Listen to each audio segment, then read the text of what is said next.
my name is Mike Harkness. Back in 2000, I went through a horrific car crash that left me for dead. And when I was brought back, I had many, many unanswered questions. Join me and my team as we investigate the spirits that walk among us. OCP TV presents The Dead Tales.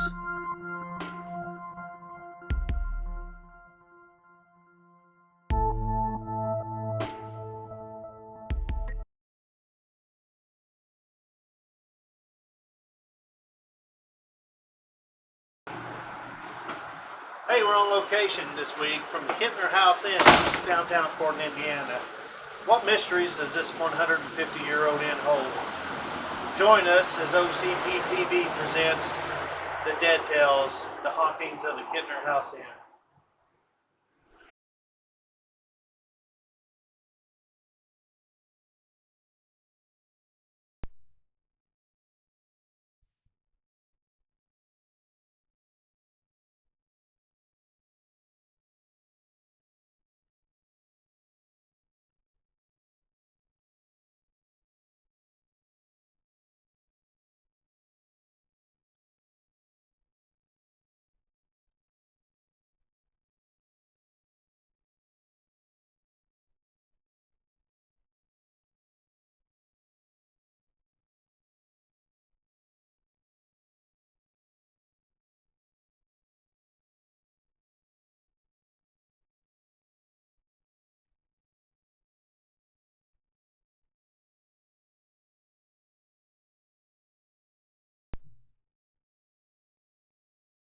All right, we are live here right now, and I've got Laura and Mike and Cecil with me, and they are from the Orange County Paranormal Activities. And so, where are we at today, guys?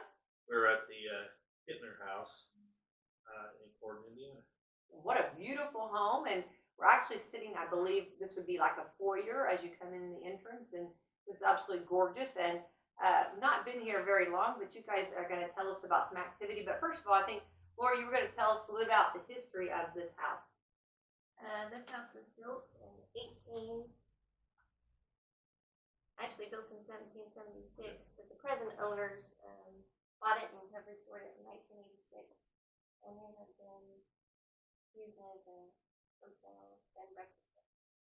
What a beautiful bed and breakfast, and they're very accommodating and very nice, and very much that Hoosier hospitality when you come in to the home. But you guys actually, first of all, Mike or Cecil, tell us, how did you get the information on this house, and what did you hear about it? Well, the owner of this owns the Beaver Street Bar and Grill, and also the Beaver Street restaurant, tap room. And so me and Laura was eating dinner a couple weeks ago over there, and we was talking with the waiter. The guy told him, "Hey, you ever met a ghost hunter or whatever?" And he said no. And he said he used to live upstairs in the tap room, and there was all kinds of stuff that went on, this and that. Like, hey, I need to get you into with the owner because he wants somebody to investigate the inn over there. So I emailed the owner, and it wasn't like 2 days later. They're like, "Hey, we need to talk." So Warren with this 2-night investigation. So. All right. So last night was your either your first night spending the night. Well, when you first come into the home, how did you the feel of it? And I'll tell you what. Remember what I felt. It was the smell's a different. It's a different smell. And what was the feel that you got? Well, we came in through the back door, and the other time we'd been in, we come through the front, and it was very stuffy, a stuffy feeling. And then it really hit when we went upstairs. On our previous, me and Cecil came here a couple weeks ago. Kind of a scouting trip. Yeah. Scouted out. There was the one room upstairs. They call it room 4. Room 4. Yep. The Morgan. And the Morgan room. And there was such a bad feel there. And I told them, I said, "This is horrible." And I guess that stayed there. They said felt like they'd been choked there, requested new rooms, blah blah blah. And so we continued our travels down the hallway a bit, and I got to noticing something on the room. like, so these two rooms are combined. They said, yes, they took this room and combined it with this other room, you know, made one big suite out of it. I said, well, look up on the header there. I said, the original room was room 12, and then the bonus room was room 1. So it's the 13th room. Okay. Which we know, for maybe for those that are not aware of that, usually in hotels or you go to, usually there's not a 13th floor. Yes. Yeah, usually that's a no-no. So, wow. Yeah, so then we went, and that room was just horrible feeling. There, Cecil was, you know, he's the non-believer, but he's like, hey, this room feels pretty bad, and it did feel really bad. So we went up on the 3rd floor, and then we got to see a little shadow guy up there. But he was peeking out of the door on it. So us and the owner were sitting there talking, and hey, we the only ones up there. He said, yeah, we're the only ones in here. Yeah, with the little head that's sticking around the doorway. So, Okay. So what do you do in such a situation? Do you just stay calm? Try to talk to him. Hey, Yeah. you want to come over? Yeah. I strike up a conversation just to let them know if it is anything. They're probably more scared of us than what we are of them, you know, and just say, hey, we're peaceful people, you know. So is there any like stories that you've heard of activities like that? Like, has there been some tragedy that's happened in this house? Somebody got killed here. We found out last night during their investigation. And like I say, you know, we have our hunts are live, and so that way it gets our people who watch us interactive, so they can ask us questions throughout and all this and that.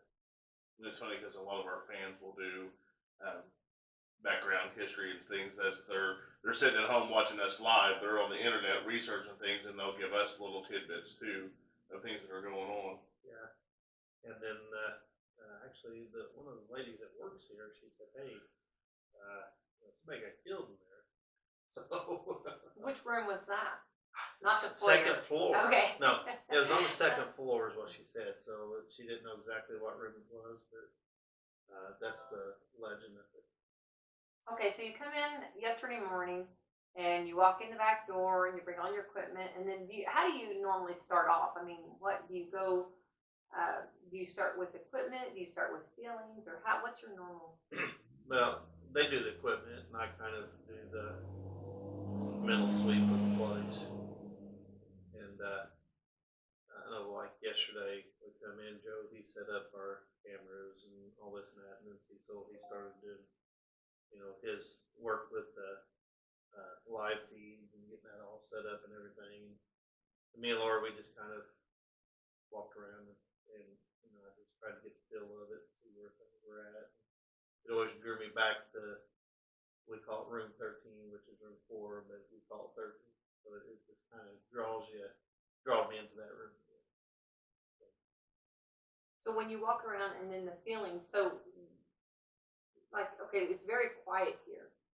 And so like, could you hear things? Could you see things? You said you saw some things? Yeah, oh yeah, there was footsteps when we come in upstairs, right off the bat. A couple doors squeaked.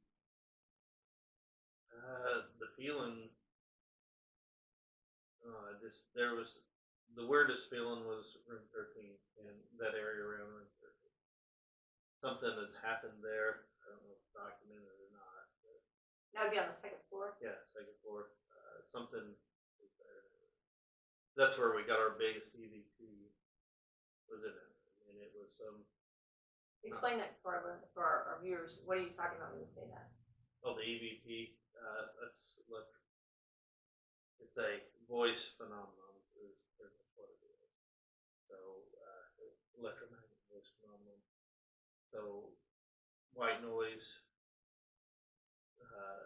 You can run water, and you take white noise off of water that will come through as a voice. But the voice that we got last night with some kind of a lady. And I don't know, she just acted like, the way it sounded is like she was in duress. And I don't know, we just never could. There was so much going on in that room as far as voices and stuff. We could never really pinpoint, but she was coming through. And she followed us down to what was There was 9 ones. yeah, 9. She followed us down to 9. In her distress? Yes. What was her? Her name was Genevieve. I'll come to find out that was his original wife. This was built for. And you did not know that at the time? No. Mhm. Yeah, but Genevieve, that's what, Geneva. Geneva. Geneva Yeah. is Mark. Oh, that's right. But we Yeah. kept getting Genevieve over and over. Yeah. Yeah. So could be coincidence. So, okay, so then you, where did you sleep at last night? Did you sleep in that room? In 13? Oh no! We Yeah. slept in another How room. brave are you guys? Yeah. But it was on the same floor. It's the same floor. Okay, all right. I didn't hear anything. I hit the bed. I mean, our room was just down from. Yeah, your room. Yeah, was your in room. there. You guys were a little further down. So. We Yeah. stayed in room 8. Slept very well. Yes, we did. But then this morning we've been listening to our recordings from last night, and we got an EVP of a male voice. What do you say? We were in room 4,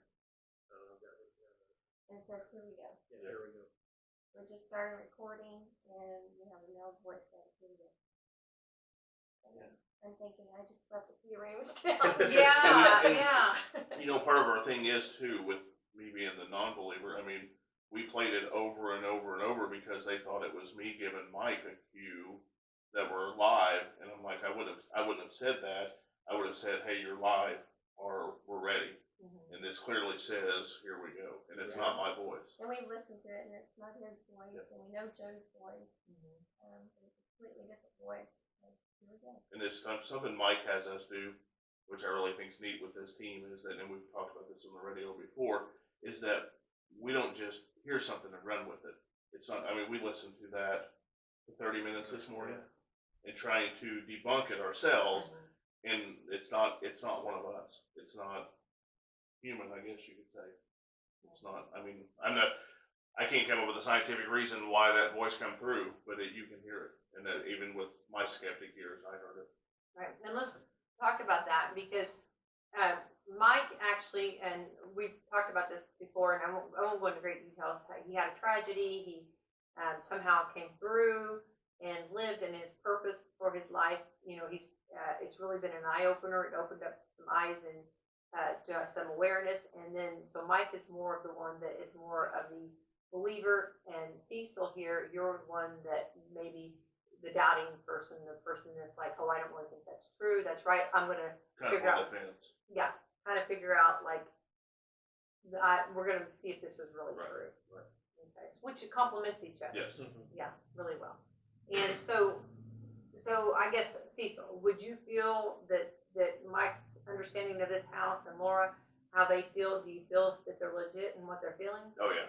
I wouldn't be part of the team if I didn't. I mean, I trust Mike's instincts if he's there, and I trust Laura too. If we're into a room and Mike's like, we need to back out, and we'll back out, and we've backed the team out before, and Mike has said, okay, Cecil and I are going to go back in with the camera, and we're the only ones that's going to go into this room because we feel like there was something, evil or something that's dark. We did that last night. I told the women to back out of the room because it said Laura.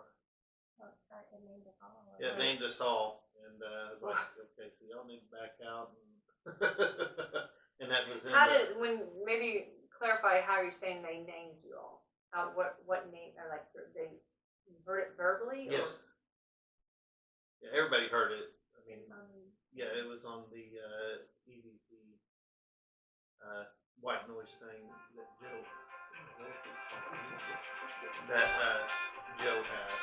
Okay. And it's pretty reliable. It's pretty reliable last night. So so we trust it, but name us all.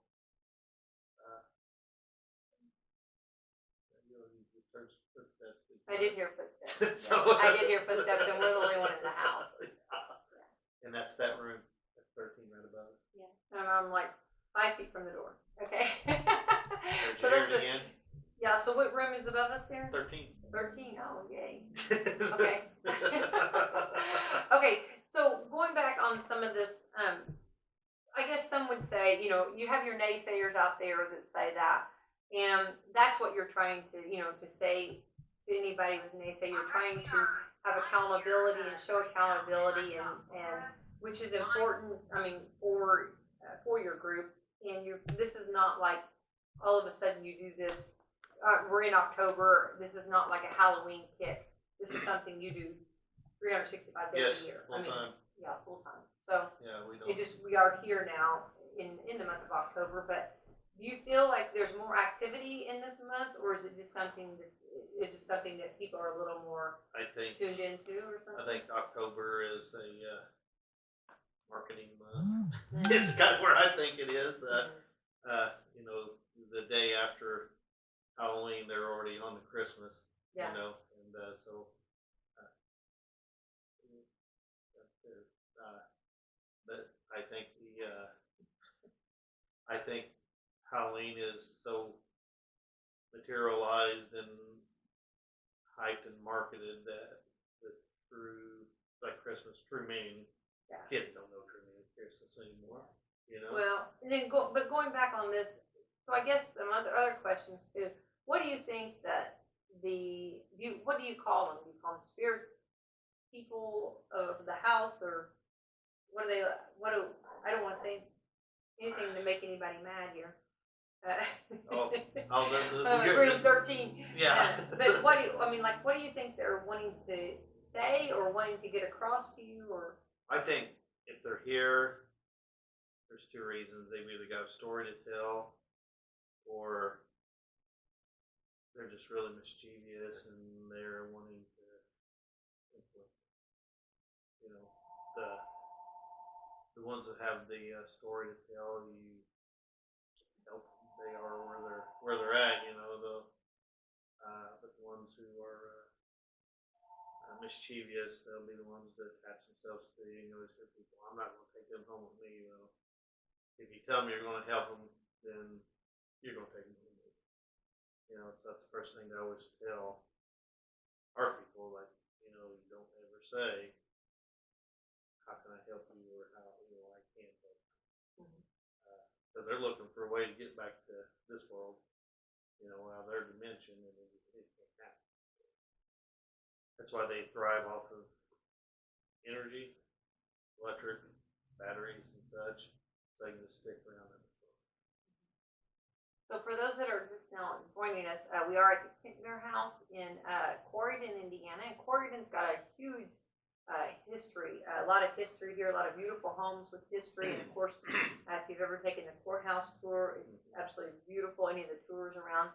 So it only makes sense that this house is here, right here in the midst of all this. And of course, this is 1700s house, so it's been around for a long time. But so some of the things that we've heard, some of the possibly some voice recognition, maybe some footsteps.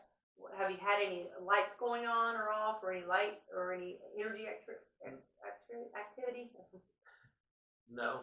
Of course, now just imagine this at midnight and it's all dark. So after we figure out how to turn off all the hallway lights and stuff, it's like pretty dang on top. So, as far as some equipment things going on and off, and we gridded out 13, and you really talk about something neat. The thoughts on gridding the room out is an energy can go in front of a dot and move that dot, and it's that theory holds. So last night we had dots that was going across the room, ceiling, everywhere. So, Which is from a machine that kind of puts a light up on the grid pattern up on the wall. it's not like we find dots on the wall. Yeah. It's Right. actually a light Yeah. that the spirit will move through and actually Move the dots. bend that light pattern. And you had dots moving. Oh, yeah. I have to say, that would be the first time I've ever seen it work that well, where the lights were actually dancing. You Yes. take one dot off the wall, it would actually dance, and it would move in a pattern go across the ceiling. That is actually the first time I've ever seen it. We had one of our crew members actually feel ill. Bobby, our crew member Bobby. She actually, when we did the first walkthrough tour, me and her did the third floor, and she said, "I can't even go any farther going this way. It just makes me feel ill." So later we went and we investigated that room, and we had the ghost box going, and it said her name was Bobby. Yes. Immediately we were in there, and she was like, "I'm feeling really nauseous," and it said Bobby was sick. So, Okay. so that was in room 9. Now on the third Becky is floor. sick. And Joe, actually, you were sitting on one side and Joe was over here, and you heard the bed creak when Joe got touched. That was in room 15. Yes. So, yeah, Joe jumped up like he had been Yes. Yeah. hit by lightning. So on the activity, so we're kind of how many do you think live here? How many? I don't know if there's a. What are you thinking? You That's- said there's a lady. There was a You lady. spoke with? There's a kid. We heard the kid. So I don't know if it's a family that lives here. This side here is not the original side of this place. It was up the road and it burned. So they built here. So I don't know what was here on the land, and the land's what's going to hold the secrets, I guess, so to say. So today we're going to find out what was here before this was here and see if that holds anything, if it was just a piece of ground. I don't know. So when you say today, we're going to find out. How are we going to do that? We're going to meet up with some historians, and the CVV is supposed to be talking to us today. And we're going to, in a little bit, we're going to go back to, daytime investigation, see what we pick up. Because they're here all the time, they just don't come out. It always clogs this time. Tonight it's It's not time to go going out. hunting. Yes. Yeah, they're kind of. Yeah, so they're here all the time, and as you heard, there's been footsteps already been sitting here. And Yes, I have heard that. And your theory is during the day we're all pretty busy and pretty loud, and we don't notice. we don't notice it as much as that when you kick the lights off around midnight and we all get quiet and we have our instruments going. I mean, you picked up several things, and we're talking and we miss it. In the time we're doing it, we're listening to it this morning. And we're like, wow, we didn't hear that last night. So I think I mean, to me, it sounds like this is more, I guess, you'd be more, I want to say accountability if you, like what you're doing in the fact of you don't know the history, so to speak, I mean, of the land and know everything, and you kind of do your own research, and then when you hear the history, you match it. Yeah. So, I mean, is that Yep. therefore, because if you were to come in and you knew the history of the land and you knew everything, then it might sound a little bit more, you try to connect the dots. But this way, you've got your own data, your own research, your own, if you will, your own notes that you've taken yourself. And then when you talk with the landowners and find out more of the historians, it's going to be neat to compare. But I think Mike has two things that he says, and one of them is that it's like fishing. We're ghost fishing. So there's a lot of times where there's a lot of dead space, or we're just really, really quiet. And then the next day or later that evening when we're reviewing things, we pick up a lot of things. And he also says that we're building a story too. So it's not just what Mike says, it's what I get off of a camera, or off of my meter, it's what Laura gets, and it's what Mike gets, and it's what Joe gets, and then we start to build this story together, kind of like we did with the little girl. Now we're going to go out today and see if actually there was a little girl tied to this house that had that name, and see if any of our theories hold with what we discovered last night. Yeah, it's like going off topic for a second. You know, I love to do that all the time. The Hell House, which the first book was wrote about, we haven't been there for years and years, but we are reopening that one because we found new information that we're like, okay, we need to now dig this back up and see, you know, how that plays out again.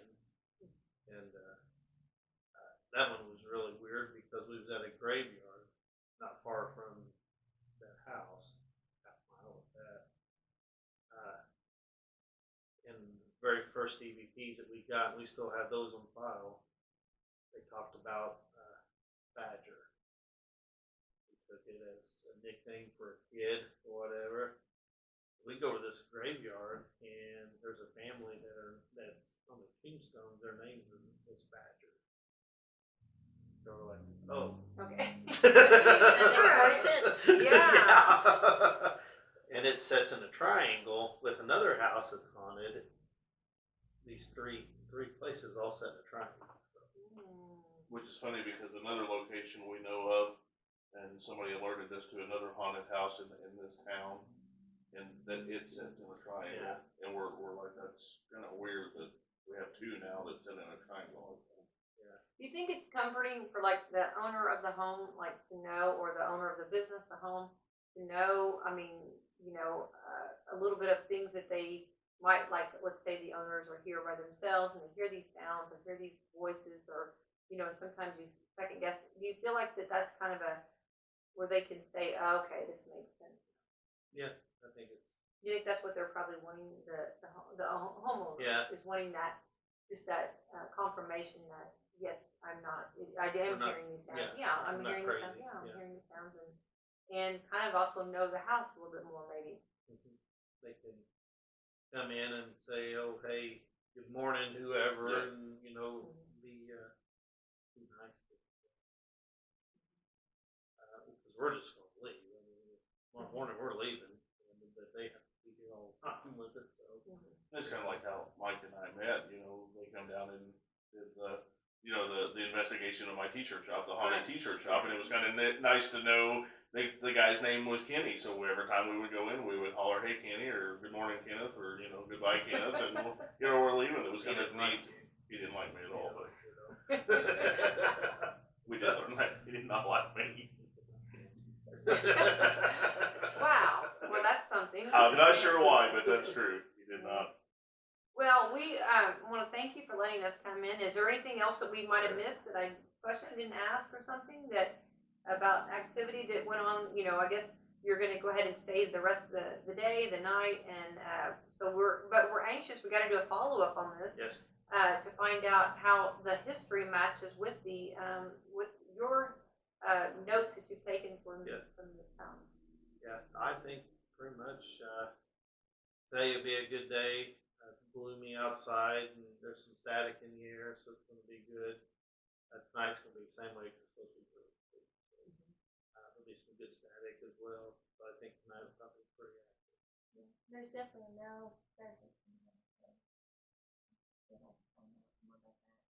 Does that scare you at all? Kind of. I didn't want to go back upstairs for the purse. I sent Cecil earlier. apparently there was somebody up there with me, and we heard that Yes. one. After I listened to the EVPs, it's a little bit more real after you go back and listen to it. But even when I sent Cecil up to my purse, I had the recorder up there. Mm-hmm. So we listen to that, and there's a man speaking as Cecil's going up the stairs. That was just this morning. I'm being my jokey self, and I'm talking to myself, and I'm, hollering back down there, and I'm like, which room did you stay in? Oh, there it is. And then you hear this guy say something, and it's not me because I just finished my sentence, and it's like he's talking. See, so you seem to be the runner. You know what I'm saying? The one, not that you're not extremely popular, but you're the one that can you go get the coffee? Can you go get My fiance came with us last night, and she doesn't go on a lot of the ghost hunts, and I'm always telling her the camera guy's always the one left behind. Absolutely. So if anything ever happens to me, it's because I'm left behind, because everybody else moves, And Yeah. it takes me 10 minutes to pack up my equipment and move rooms. So she's staying back with me, and I'm like, I'm glad you're here, because usually it's me by myself. So I'm usually, you know, the guy that's packing all the equipment from one location to the other. Wow. Well, we definitely want to keep a follow-up, and thank you for allowing us to come in. This is the, am I saying it right, Kintner House? Kintner House in Corydon, Indiana, and we are here with our Orange County Paranormal, and we have Cecil, Mike, and Laura. You guys are fantastic, and we've had you on the air several times and want to continue to do more activities with you guys, and it's very interesting. And so, you know, and I guess it's good for our viewers or listeners to kind of, you know, get a feel, but also then they can take, you know, what they want out of it. They can decide. That's Yeah. That's our pitch right there. You decide. yeah, you decide. We're not gonna convince you or trick you or anything. We're gonna let you decide on your own. That's the only way to do it. All right, thank you guys so Thank much. you. All right, let's go see the 13th floor. Yeah. Yeah. Oh my gosh.